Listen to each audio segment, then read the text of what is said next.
కేవలం మంచి ప్రమోట్ చేయండి, మీకు మా రాడన్ మూవీస్ తెలుగులో కూడా మంచి లైఫ్లో రావాలి అని ఎంతో ఆవిడ అభినందించి ఈ సినిమా మాకు ఇచ్చారు. ఇచ్చినట్టుగానే ఈ సినిమాని నేను ఫస్ట్ టైము ఒక షో ఛాంబర్లో వేస్తే అందరూ డిస్ట్రిబ్యూటర్లు వచ్చి సినిమా చూసి ఈ సినిమా చాలా బాగుంది, మేము చేస్తామని ముందుకు వచ్చారు. ఈవేళ చిన్న సినిమాలు బ్రతకట్లేదు, చిన్న సినిమాలకి థియేటర్లు దొరకట్లేదు, చిన్న సినిమాలకి డిస్ట్రిబ్యూటర్లు కరువయ్యారు.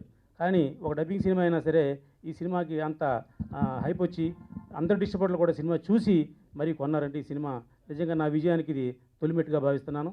అలాగే ఈ సినిమా కొనడానికి వెనకాల నాకు సహకరించిన వారు మా కేవీవి సత్యనారాయణ గారు, ఆయన మా గాడ్ ఫాదరు. ఈ సినిమా చూసి చాలా బాగుంది, మంచి సినిమా కొను, నీకు డబ్బింగ్ సినిమా ఫస్ట్ టైం నువ్వు చేస్తున్నావు, నీకు డెఫినెట్గా ఇది సక్సెస్ అవుతుందని చెప్పి నన్ను ప్రోత్సహించారు. అలాగే మా సంతోషం సురేష్ కూడా ఈ సినిమా కొనమని ప్రోత్సహించాడు. వారందరూ కూడా ధన్యవాదాలు తెలియజేస్తున్నా. ఇంత మంచి సినిమా నాకు ఇచ్చి మళ్ళీ వినాయక్ గారు మన కళ్యాణ్ గారు చెప్పిన 65 సినిమాలు తీసిన అవన్నీ నేను బతకడం కోసం, నా టెక్నీషియన్ బతకించడం కోసం నేను సినిమా తీశాను. కానీ ఈ సినిమా అనేది డెఫినెట్గా నాకు పేరు వస్తుంది, నాకు కూడా లైఫ్లో ఒక మెట్టు ఎదుగుతానని ఉద్దేశంతో చేశాను. ఈ సినిమాకి శక్తివంచన లేకుండా నేను పబ్లిసిటీ విషయంలో కానీ దేంట్లో కానీ రాజీ పడకుండా సినిమా చేస్తున్నాను. అలాగే గురుగారి దగ్గరికి వెళ్ళి చెప్పా, డిస్ట్రిబ్యూటర్స్ అందరూ వచ్చి ఈ సినిమా పట్ల వాళ్ళకున్నటువంటి నమ్మకాన్ని, వాళ్ళకున్నటువంటి ఆ ప్రేమని వ్యక్తం చేస్తూ ఉంటే నేను సక్సెస్ అనేది ముందే తెలిసిపోతుంది. ఇంతకుముందు మనం వివి వినాయక్ గారు, సి కళ్యాణ్ గారు వాళ్ళు చెప్పిన మాటల్లో విన్నాం.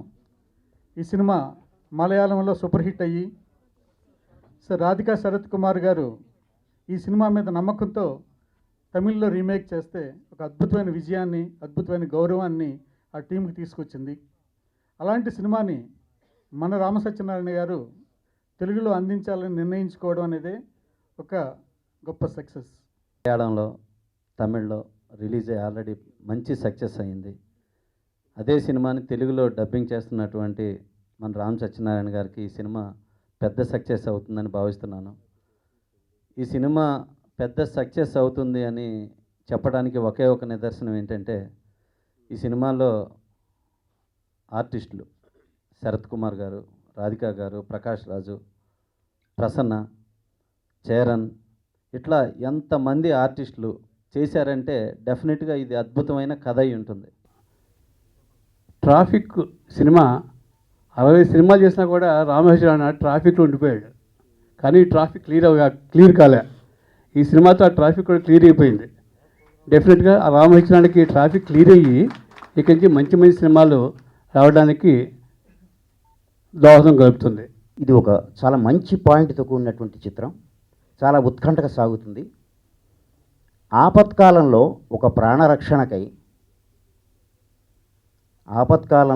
ఒక ప్రాణరక్షణకై అందరూ కలిసి, వ్యక్తులు, వ్యవస్థలు, ప్రభుత్వ యంత్రాంగం తమదిగా భావించి, ఆ బాధ్యతగా భావించి సమాజం కోసం సమిష్టి కృషితో ఒక విజయాన్ని సాధించాలి అనేటువంటి ఒక ఏకైక లక్ష్యంతో 3 గంటలు, 2.5 గంటలు, 3 గంటలు ఒక టెంపోతో, ఒక లక్ష్యంతో తీసినటువంటి ఫిలిం అండి ఇది. ఇందులో పాత్రలు చాలా అద్భుతం. క్యారెక్టర్స్, హీరోస్ కనిపించరండి, ఆర్టిస్టులు కనిపించరు, ఓన్లీ క్యారెక్టర్స్ కనిపిస్తాయి. సూర్య గారు కూడా అంతే, అందులో ఆర్టిస్టే హీరో. సూర్య గారు, ఆయన అభిమానులు ఎంత కాంట్రిబ్యూట్ చేస్తారు. ఒక బ్రెయిన్ డెడ్ బాయ్ హార్ట్ని ఒక 1.5 hour distant 1.5 hour time distance ఉన్నటువంటి ఒక ప్లేస్కి ఒక అమ్మాయికి ట్రాన్స్ప్లాంట్ చేయడానికి ఎలా దోహదపడతారు అనేటువంటి పాయింట్ మీద తీసిందండి. In 2009, one unfortunate morning, a boy was declared brain dead after getting into an accident. Both his parents, both his mom and dad were doctors. As a parent, they both took a very bold and very great decision to donate his heart to another 6 or 7-year-old girl who was waiting for a heart transplant.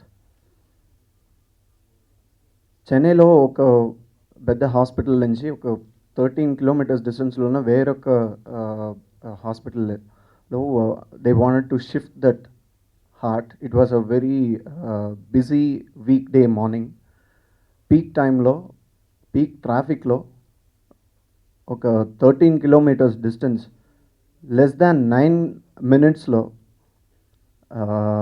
Police department help తోటి they got the heart transplanted. And ఈ real incident base చేసుకుని చేసిన cinema Traffic. It was first released in Malayalam and it was a very big hit in Malayalam and then remade in Tamil. I feel really happy to be a part of this wonderful film. చాలా పెద్ద social message ఉంది. దాని కూడా ఒక very very interesting thrilling screen play ఉంది ఈ సినిమాలో. డెఫినెట్గా తెలుగు ప్రేక్షకుడు అందరూ ఈ సినిమా ఎంజాయ్ చేశారని నేను అనుకున్నాను. ప్రొడ్యూసర్ గారికి మై బెస్ట్ విషెస్.